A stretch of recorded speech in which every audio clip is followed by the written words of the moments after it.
ఇప్పుడు మనము hands cut చేసుకోవడానికి ఇది మొత్తము ఇలా డబల్ ఫోల్డింగ్ చేసుకున్న తర్వాత మళ్ళీ ఫోల్డింగ్ చేసుకోవాలి.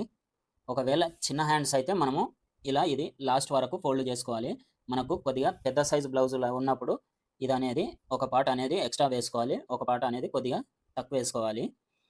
అప్పుడేందంటే మనకు జాయింట్ వచ్చినప్పుడు ఇటు వన్ సైడే జాయింట్ వేసుకుంటే సరిపోతుంది. మనం మొత్తం ఇక్కడి వరకు వేసుకున్నామంటే అప్పుడు మొత్తము 4 సైడ్‌లో జాయింట్లు ఎయవలసి వస్తది. ఇప్పుడు మనం కొద్దిగా తగ్గించి వేసుకున్నాం కాబట్టి ఇలా ఈ రెండింటికి ఒకటే సైడు జాయింట్ అనేది వస్తుంది. చూడండి ఇప్పుడు ఇట్లా వేసుకున్న తర్వాత ఇలాంటి స్కేల్‌తో ఒక మార్క్ చేసుకోవాలి. ఇప్పుడు ఇక్కడ నుంచి ఖర్చు కోసము ఒక పావు ఇంచు పైకి మార్క్ చేసుకోవాలి. ఇప్పుడు ఇది మనకి వర్క్ బ్లౌజ్ కాబట్టి వర్క్ ఎంత వచ్చిందనేది ఒకసారి చెక్ చేసుకోవాలి. మనకు ఈ ఆది బ్లౌజ్ వచ్చేసేమో ఇక్కడ చూడండి మనకు ఆది బ్లౌజ్ వచ్చేసి 10.5 ఉంది. మనకు ఇది కూడా అంటే ఇదైతే మనకు సరిపోతుంది. ఇప్పుడు ఇక్కడ నుంచి 10.5 ఇక్కడికి తీసుకుంటే సరిపోతుంది. కొన్నింటికి ఇలా వర్క్ వచ్చినప్పుడు కొన్నింటికి ఎక్కువ వస్తుంది, కొన్నింటికి తక్కువ వస్తుంది. మనము 1-2 సార్లు ఇలా వర్క్ వచ్చినాయి చెక్ చేసుకొని మరి మనము కటింగ్ అనేది చేసుకోవాలి. ఇప్పుడైతే ఇది మనకు 10.5కు సరిపోతుంది. ఇది మనకు ఈ ఆది బ్లౌజ్ అయితే 10.5 వచ్చింది. మనకు కస్టమరు ఇది కొద్దిగా పొడవు ఉంది, ఒక హాఫ్ ఇంచు తగ్గించమని చెప్పారు. అందుకని కొద్దిగా ఒక హాఫ్ ఇంచు తగ్గించి 10 అనేది పెడుతున్నాను. అప్పుడు ఇక్కడ నుంచి 10 దగ్గర ఒక మార్క్ చేసుకోవాలి. ఇదే మార్కింగు ఇక్కడ కూడా ఒక మార్కింగ్ చేసుకోవాలి. ఇప్పుడు ఇక్కడ నుంచి చంక డౌను మనకు ఇది పెద్ద సైజ్ బ్లౌజు 35 నడుం సైజ్ కాబట్టి మనకు చంక డౌన్ వచ్చేసి 3.5 దగ్గర మార్క్ చేసుకోవాలి. ఒకవేళ 30 కన్నా తక్కువ నడుం సైజు ఉన్న బ్లౌజులు అయితే 3 దగ్గర మార్క్ చేసుకోవాలి. ఇది మనకు పెద్ద సైజ్ బ్లౌజ్ కాబట్టి 3.5 దగ్గర మార్క్ చేసుకున్నాను. ఇప్పుడు ఇక్కడ ఒక డ్రాయింగ్ వేసుకోవాలి. ఇక్కడ ఒక లైను ఎక్స్ట్రా ఖర్చు కోసం ఇక్కడ ఒక హాఫ్ ఇంచ్ మార్క్ చేసుకోవాలి.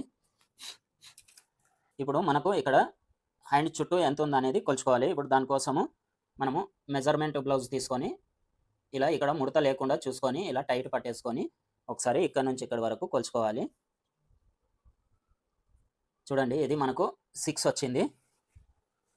ఇప్పుడు అదే 6 అనేది ఇక్కడ పెట్టేసుకోవాలి. ఇప్పుడు ఇక్కడ మనకు హ్యాండ్ చుట్టూ అనేది 6 వచ్చింది. 6 తీసుకున్నాము. మనము ఇక్కడ నుంచి సంక రౌండ్కి వచ్చేసి 9.5 తీసుకున్నాం కదా, అదే 9.5 ఇక్కడ నుంచి ఇక్కడికి ఒక మార్క్ చేసుకోవాలి. ఇప్పుడు మళ్ళీ ఇక్కడ నుంచి 2 ఇంచెస్ దగ్గర ఒక మార్క్ చేసుకోవాలి. ఇప్పుడు ఈ 2 లైన్లు కలుపుతూ ఒక మార్కింగ్ చేసుకోవాలి. ఇక్కడ కూడా ఒక మార్కింగ్ చేసుకోవాలి. మనకు ఖర్చు కోసం ఈ ఎక్స్ట్రా మనం బ్యాక్ పార్ట్కి ఫ్రంట్ పార్ట్కి ఎంత అయితే ఎక్స్ట్రా తీసుకున్నామో దీనికి కూడా అంతే తీసుకోవాలి. ఇప్పుడు ఇక్కడ చూడండి మనము ఇలా కొద్దిగా ఇలా రౌండ్ అనేది తీసుకోవాలి. ఒకవేళ బిగినర్స్ అయితే ఇక్కడ ఈ రౌండ్ తీసుకునేటప్పుడు కొద్దిగా కన్ఫ్యూజ్ అవుతారు. అలాంటి వారైతే ఇలాంటి స్కేల్ ఉంటే ఇక్కడ ఇలా పెట్టేసుకోవాలి. ఇలా పెట్టేసుకొని ఇలా రౌండ్ గీసేసుకుంటే పర్ఫెక్ట్గా వచ్చేస్తుంది. ఇలా తీసుకున్న తర్వాత ఇక్కడ చూడండి ఇక్కడ వచ్చేసి ఒక పావు ఇంచు కిందికి అనేది మార్క్ చేసుకోవాలి. ఇక్కడ చూడండి ఈ పావు ఇంచు అనేది ఇలా తీసుకుపోయి దీంట్లో కలిపేసుకోవాలి. మనకు ఇక్కడ నుంచి ఒక పావు ఇంచు డౌన్ ఇలా దీంట్లో కలిపేసుకోవాలి. మనము ఇక్కడ ఈ పావు ఇంచు డౌన్ తీసుకోవడం వల్ల మనకు చంక భాగంలో ముడత రాకుండా అనేది ఉంటుంది. ఇప్పుడు మనము ఈ డ్రాయింగ్ వేసుకున్నట్టు కట్ చేసుకోవాలి.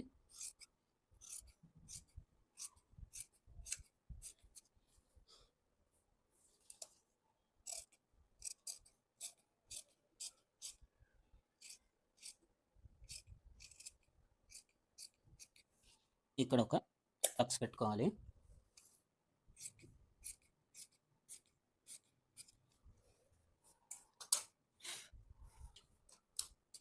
ఇక్కడ ఒక టక్స్ పెట్టుకోవాలి. ఇలా ఓపెన్ చేసుకుంటే మనం లోత్ అనేది ఇటు సైడ్ తీసుకోవాలి.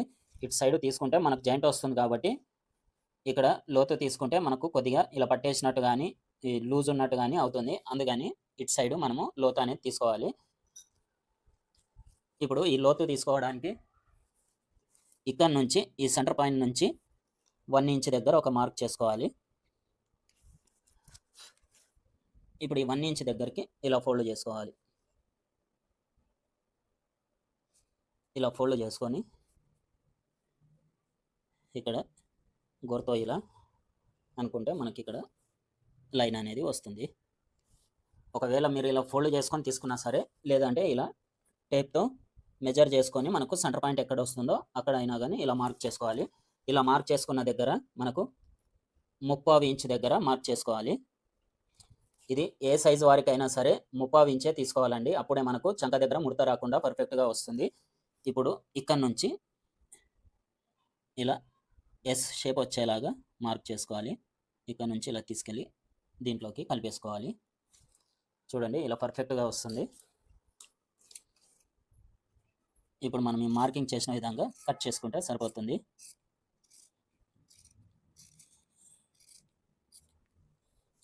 ఇప్పుడు ఇది మనకు ఫ్రంట్ పార్ట్ అని తెలియడానికి ఇక్కడ ఒక టక్స్ పెట్టుకుంటే మనకు ఇది ఫ్రంట్ సైడ్ అనేది స్టిచ్చింగ్ చేసేటప్పుడు తెలుస్తుంది.